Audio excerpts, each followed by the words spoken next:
क्या कभी आपने सोचा है कि हनुमान चालीसा में ऐसा क्या है जो हमें तुरंत सुकून और सुरक्षा का एहसास देता है?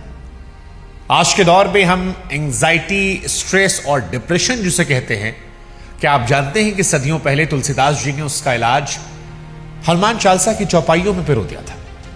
हनुमान चालीसा सिर्फ डर भगाने वाली कहानी नहीं है, बल्कि यह फोकस और कामयाबी हासिल करने का एक कंप्लीट रोड मैप है। यह सिर्फ रटी रटाई पंक्तियां नहीं, बल्कि आपकी मेंटल हेल्थ और बुद्धि के साथ साथ आंतरिक शांति को रिबूट करने का सबसे पावरफुल तरीका है।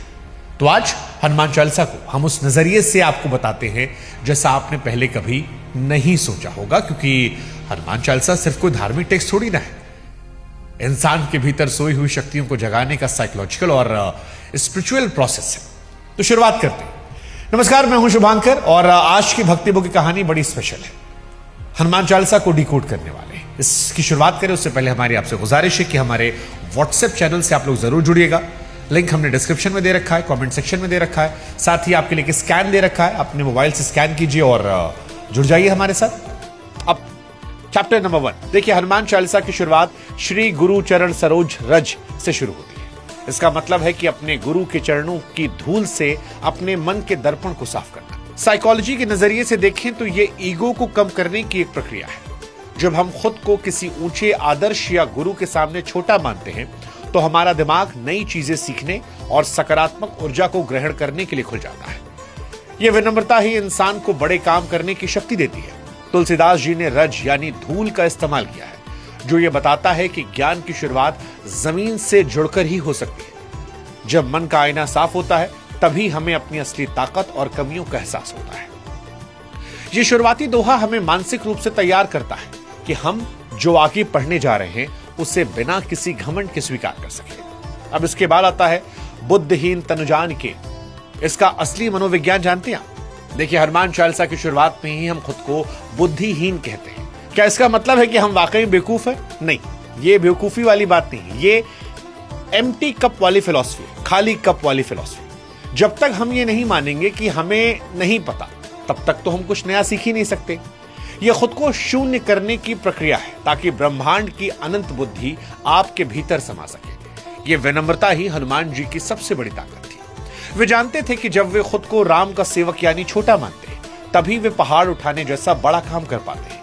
यह हमें सिखाता है कि सीखने की भूख तभी तक बनी रहती है जब हम अपने अहंकार को दरवाजे पर छोड़कर आते हैं। अब सवाल कि हनुमान जी का स्वरूप कैसा है? हनुमान चालीसा में हनुमान जी के शरीर का वर्णन बहुत ही प्रभावशाली है। कंचन बरन विराज सुबेसा का अर्थ है उनका रंग सोने जैसा चमक रहा है। उन्होंने सुंदर कपड़े पहने हैं। यहाँ कानन, कुंडल और कुंचित केसा जैसे शब्दों का इस्तेमाल उनकी सुंदरता और ताकत के तालमेल को दिखाने के लिए किया गया। यह सिखाता है कि सिर्फ शारीरिक बल काफी नहीं है, बल्कि व्यक्तित्व में एक गरिमा और तेज होना भी जरूरी है। अक्सर लोग सोचते हैं कि हनुमान जी सिर्फ एक योद्धा थे, लेकिन हनुमान चालीसा उन्हें विद्यावान गुणियत चातुर कहती है। इसका मतलब है कि उनके पास न केवल ताकत थी, बल्कि वे बहुत बुद्धिमान और चतुर भी थे। ये बैलेंस आज के समय में बहुत जरूरी है, जहां सिर्फ हार्डवर्क नहीं बल्कि स्मार्ट वर्क की भी जरूरत होती है। हनुमान जी का स्वरूप शक्ति और बुद्धि के परफेक्ट कॉम्बिनेशन का प्रतीक है। अब सवाल कि क्या हनुमान चालीसा में जो हिस्सा है भूत पिशाच निकट नहीं आवे, इससे डर खत्म होता है? देखिए, भूत पिशाच निकट नहीं आवे हनुमान चालीसा की वो पंक्ति है जो सबसे ज्यादा मशहूर है। वैज्ञानिक दृष्टिकोण से देखें तो भूत पिशाच असल में हमारे मन के डर, पुरानी बुरी यादें और एंजाइटी है। जब हम पूरे विश्वास के साथ इन पंक्तियों को दोहराते हैं तो हमारा सबकॉन्शियस माइंड निडर महसूस करने लगता है। यह एक तरह की साउंड थेरेपी की तरह काम करता है, जो दिमाग में फाइट या फिर फ्लाइट मोड को शांत करता है। डर तभी पैदा होता है जब हम खुद को अकेला और कमजोर महसूस करते हैं। महावीर जब नाम सुना कहते ही व्यक्ति को महसूस होता है कि उसके पीछे एक बहुत बड़ी शक्ति खड़ी है। यह विश्वास ही है जो मुश्किल वक्त में इंसान को टूटने नहीं देता। हनुमान चालीसा पढ़ने से जो वाइब्रेशंस पैदा होती है वह शरीर में कोर्टिसोल लेवल को कम करके शांति का अनुभव करवाती है। अब सवाल कि अष्ट सिद्ध नौ निधि के दाता, इसका मतलब क्या है? तो देखिए, अष्ट सिद्ध नौ निधि के दाता ये लाइन हनुमान जी की असीमित क्षमताओं को दिखाती है। 8 सिद्धियों का मतलब ऐसी पावर्स जो इंसान को फिजिकल और मेंटल लेवल पर सुपरनेचुरल बना दे, जैसे अणिमा से छोटा होना या महिमा से बड़ा होना। अगर इसे मॉडर्न मेटाफर समझें तो ये अडेप्टेबिलिटी है, यानी सिचुएशन के हिसाब से खुद को ढाल लेना। आज के करियर और लाइफ में वही व्यक्ति सफल है जो हनुमान जी की तरह लचीला है। कभी बहुत छोटे बनकर विनम्रता से काम निकालना पड़ता है, तो कभी बहुत बड़ा बनकर लीडरशिप की जिम्मेदारी लेनी पड़ती है। 9 निधियां धन और वैभव का प्रतीक हैं, जो ये बताती हैं कि हनुमान जी की भक्ति सिर्फ मानसिक शांति नहीं बल्कि लाइफ में प्रॉस्पेरिटी लाने का भी रास्ता है। अब सवाल कि राम काज करबे को वातुर, इसकी क्या भूमिका है? तो देखिए, हनुमान जी को राम काज करबे को वातुर कहा गया, यानी अपने स्वामी के काम को करने के लिए हमेशा उत्साहित रहने वाले। ये हमें सर्विस ओरिएंटेड मानसिकता को सिखाते हैं। आज के कॉर्पोरेट वर्ल्ड में इसे ओनरशिप कहा जाता है। हनुमान जी ने कभी ये नहीं पूछा कि ये काम मैं ही क्यों करूंगा। वे हर मुश्किल काम को एक अवसर की तरह देखते थे। जब वो लंका गए तो न सिर्फ सीता माता को खोजा बल्कि रावण की ताकत का भी अंदाजा लगा लिया। ये उनकी स्ट्रेटेजिक प्लानिंग का हिस्सा था। हनुमान चालीसा हमें याद दिलाती है कि जब लक्ष्य बड़ा हो तो उत्साह और एकाग्रता कभी भी कम नहीं होनी चाहिए। अगर आप किसी काम में अपना 100% देते हैं तो फिर सफलता मिलना तय है, और ये दिखाई पड़ता हनुमान जी। अब बात उस चौपाई की जिसमें कहा गया, तुम उपकार सुग्रीवें कीना तुमरो मंत विभीषण माना। देखिए, हनुमान चालीसा में जब कहा जाता है कि तुम उपकार सुग्रीवें कीना तुमरो मंत विभीषण माना, इन उल्लेखों के जरिए उस राजनीतिक समझ को दिखाया जा रहा है। यहाँ हनुमान जी एक बेहतरीन डिप्लोमैट और नेटवर्कर बनकर उभरते हैं। सुग्रीव को भगवान राम से मिलाकर उनका राज्य वापस दिला दिया, विभीषण को सही सलाह दी जिससे वो लंका के राजा बने। यह सिखाता है कि जीवन में सही मेंटरशिप और सही लोगों के साथ जुड़ना कितना जरूरी है।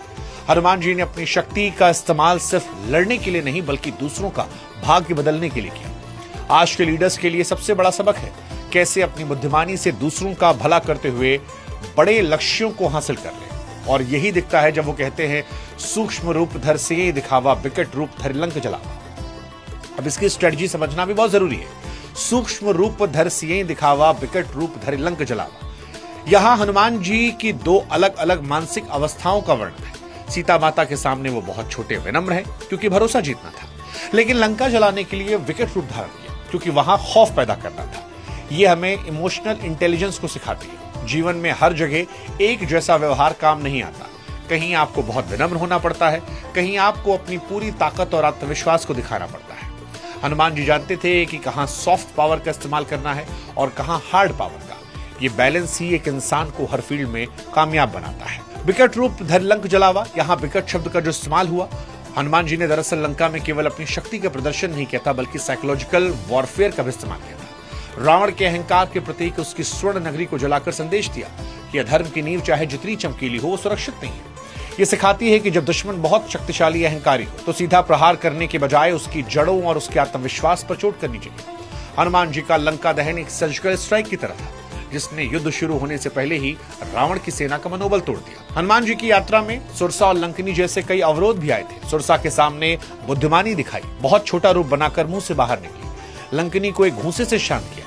ये हमें कॉन्फ्लिक्ट मैनेजमेंट को सिखाता है। जीवन में हर समस्या को सिर्फ लड़कर हल नहीं किया जाता, कुछ जगहों पर बुद्धि और चतुराई का इस्तेमाल करके भी किया जाता है। हनुमान जी दरअसल जानते थे कि कहां लड़ना है कहां झुकना है, और यही बैलेंस एक सफल दूत, एम्बेसडर बनाता है। यह हमें सिखाता है कि मंजिल तक पहुंचने के लिए केवल ताकत नहीं बल्कि सिचुएशन की समझ होना भी जरूरी है, और यह हनुमान जी में कूट कूट कर है। अब बात करते हैं अगली चौपाई की, जुग सहस्र जोजन पर भानु लियो ताई मधुर फल जान। ये चौपाई आज के वैज्ञानिकों को भी हैरान करती है। तुलसीदास जी ने सदियों पहले पृथ्वी से सूर्य की दूरी का सटीक कैलकुलेशन किया था। जुग सहस्त्र योजन को गुणा करने पर जो आंकड़ा निकलता है वो नासा द्वारा बताई गई सूर्य की दूरी के लगभग बराबर है। ये सिर्फ एक पौराणिक कहानी नहीं बल्कि यह हमारी प्राचीन भारतीय खगोल विज्ञान, जिसे आप एस्ट्रोनॉमी कहते हैं, उसकी श्रेष्ठता का प्रमाण है। हनुमान जी का सूर्य को निकलना इंसान की उस असीमित जिज्ञासा और साहस को दिखाता है जो असंभव को भी संभव मानकर उसे हासिल करने की कोशिश करता है। अब आखिर में सवाल कि क्या हनुमान चालीसा सेहत सुधारती है? ना सै रोग हरे सब पीरा, जपत निरंतर हनुमान बलबीरा। ये पंक्ति सीधे तौर पर हेल्थ से जुड़ी हुई है। हनुमान चालीसा का नियमित पाठ सांस लेने की प्रक्रिया को रिदमिक बनाता है। जब आप जोर जोर से चालीसा पढ़ते हैं तो ये एक तरह का प्राणायाम बन जाता है। इससे फेफड़ों की क्षमता बढ़ती है और शरीर में ऑक्सीजन का फ्लो बेहतर होता है। साइकोमैटिक बीमारियों में जहां मन की चिंता शरीर को बीमार करती है वहां ये बहुत असरदार है। प्राचीन समय से माना जाता है कि मंत्रों की फ्रीक्वेंसी हमारे सेल्स पर पॉजिटिव असर डालती है। जब आप हनुमत बलबीरा का जप करते हैं तो आपके अंदर आत्मविश्वास और जोश का संचार होता है। ये जोश आलस को खत्म करता है जो कई बीमारियों की जड़ है। अब आखिर में जब हम आते हैं, यम कुबेर दिक्पाल जहां थे, कभी कोबिद कही सके कहा थे। ये चौपाई बताती है कि मृत्यु के देवता यम, धन के देवता कुबेर और 10 दिशाओं के रक्षक भी हनुमान जी के तेज के आगे नतमस्तक है। इसका मतलब गहरा है कि जो व्यक्ति हनुमान जी की शरण में है उसे ना तो काल का डर है ना अभाव का। ये कभी कोबिद का अर्थ है कि बड़े से बड़े विद्वान और महाकवि भी उनकी महिमा का पूरा वर्णन नहीं कर सकते। ये हमारी कल्पना की सीमाओं को तोड़ने वाली बात है। जब हमें याद दिलाया जाता है कि जब हम किसी ईश्वरीय शक्ति से जुड़ते हैं तो हम सांसारिक सीमाओं से ऊपर उठ जाते हैं। ये चौपाई हमें अपनी बुद्धि के घमंड को छोड़कर उस विराट सत्ता को स्वीकार करने की प्रेरणा देती है। और आखिर में पवन तनय संकट हरन मंगल मूर्त रूप। यहाँ पर हनुमान जी को पवन तनय कहा गया है, जिसका अर्थ है वायु के पुत्र। वैज्ञानिक रूप से वायु प्राण का प्रतीक है। बिना ऑक्सीजन के जीवन संभव नहीं। हनुमान जी उसी प्राण शक्ति के कंट्रोलर है। संकट हरन का मतलब है केवल बाहरी मुसीबत को टालना नहीं, बल्कि भीतर के उन संकटों को खत्म करना जो मानसिक रूप से बीमार करती हैं, जैसे ओवर थिंकिंग, आलस। जब पवन पुत्र का ध्यान करते हैं तो हमारे शरीर में ऊर्जा का संचार तेज हो जाता है। यह सिखाता है कि अगर हमारी सांसों पर हमारा नियंत्रण हो और प्राण शक्ति मजबूत हो तो दुनिया का कोई भी संकट हमें मानसिक रूप से तोड़ नहीं सकता। ये चौपाई हमें शारीरिक और मानसिक मजबूती का एक साथ मंत्र देती है। यहाँ मंगल शब्द का अर्थ है कल्याणकारी। ज्योतिष और विज्ञान दोनों में मंगल ग्रह को ऊर्जा साहस का प्रतीक माना गया। हनुमान जी उसी मंगलकारी ऊर्जा के साकार रूप है। इसका मतलब है कि उनकी भक्ति करने वाला व्यक्ति कभी नेगेटिव नहीं हो सकता। जब आपका माइंडसेट मंगलकारी या पॉजिटिव होता है तो आपके आसपास की परिस्थितियां अपने आप बदलने लगती हैं। ये एक तरह का लॉ ऑफ अट्रैक्शन है। हनुमान जी हमें सिखाते हैं कि साहस का इस्तेमाल शुभ कार्यों, दूसरों की भलाई के लिए कीजिए। जब आप दूसरों का मंगल चाहेंगे तो आपका जीवन भी अपने आप खुशहाल हो जाएगा। ऐसी एक चौपाई है राम रसायन तुमरे पासा। यहाँ रसायन शब्द बड़ा महत्वपूर्ण है। जिस तरह केमिस्ट्री में केमिकल दूसरे की प्रॉपर्टी को बदलता है, वैसे ही राम नाम का यह रसायन इंसान के भीतर की नकारात्मकता को खत्म करता है। हनुमान जी के पास ये फॉर्मूला है। वे इसे उसी तरह देते हैं जो पूरी तरह समर्पित होता है। समर्पण का मतलब गुलामी नहीं, बल्कि ईगो का पूरी तरह विसर्जन। जब आप खुद को एक बड़े उद्देश्य के लिए समर्पित करते हैं तो आप खुद रसायन बन जाते हैं। तुलसीदास जी ने अंत में खुद को हरि चेरा यानी सेवक कहा है।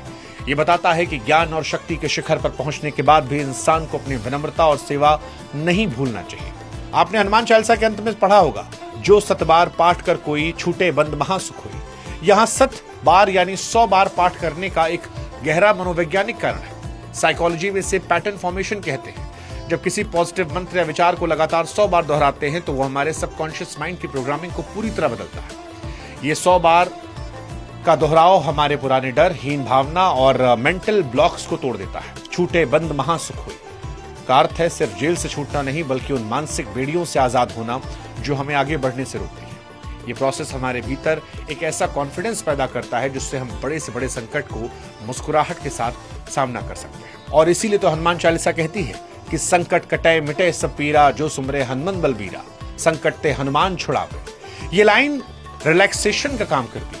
लाइफ में जब इंसान चारों तरफ से घिर जाता है, कोई रास्ता नहीं दिखता, तब मन क्रम वचन से हनुमान जी का ध्यान करके ये बात कही गई। इसका मतलब है प्रभु आपके चरणों में टोटल सरेंडर। जब आप अपनी चिंताएं किसी बड़ी शक्ति को सौंपते हैं तो आपका दिमाग शांत होकर सही फैसले लेने के काबिल होता है। मुश्किलें तो कभी खत्म नहीं होती, लेकिन झेलने की ताकत बढ़ती है। हनुमान जी ने समुद्र लांघने जैसा नामुमकिन काम भी सिर्फ विश्वास के दम पर किया।